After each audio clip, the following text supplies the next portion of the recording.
But Hamas has to take the full blame for what happened in Israel. Hamas has been, the Israelis have treated Hamas and Gaza in a way no other nation in the world would treat an enemy that declared war on them 16 years ago and has dropped 30,000 missiles on Israel.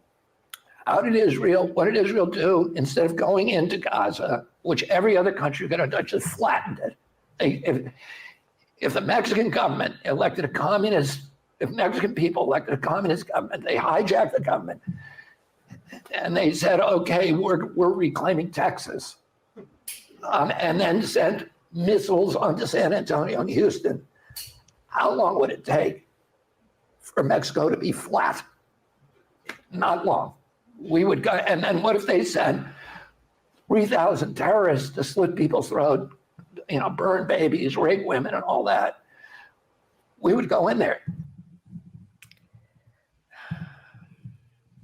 We would go in there. So that's Bobby Kennedy Jr. speaking to, I think it's Valuetainment. Yes. Mm-hmm. The host is a fellow named Patrick David or Bet David. I'm not sure how he pronounces his name. And he is, he's at least a conservative, if not a right winger or some sort of kind of right leaning libertarian. The show might be airing from Texas. I'm not sure about that, or perhaps Florida. And so this audience that Bobby is playing to, and this is part of, I think this is one of the points of the video that we're doing today, is that he plays to audiences, and he might tone down his rhetoric depending on who he's talking to, or he might change it up a little bit. But I think this audience is probably open to anti-Mexican tropes the way a Trump audience would be. Trump would talk about, they don't send their good people, they send rapists and whatever, drug traffickers. And so I think Bobby knows better. And I think he knows what he's doing by using this trope of sort of the dangerous, murderous Mexican. He doesn't use the example of Canada.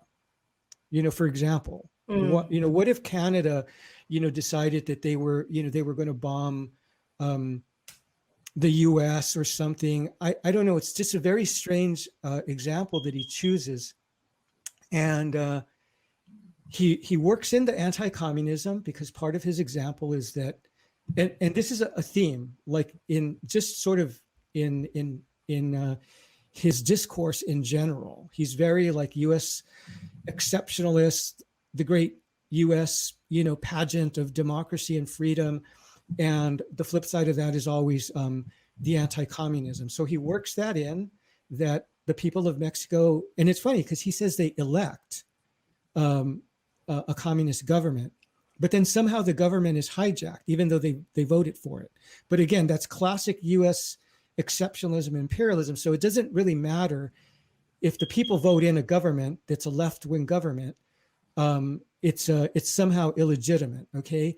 And then this government bombs Texas, right? And then he adds lies, the kind of like the lies that we've been hearing for the last several weeks now about burnt babies, rapes, and slitting throats, right? So again, I think it's really inflammatory to use that kind of imagery of Mexican people doing this sort of thing to good American people, right? And it's just like how the Palestinians have been dehumanized, that they're just savages. He's using this trope here. And I mean, I'm not sure, what your opinion is on this, but I just found it like, I was kind of shocked, actually, even knowing what his position is on the Palestinians and how he doesn't think much of them as a people, that he actually dug himself into a deeper cesspool.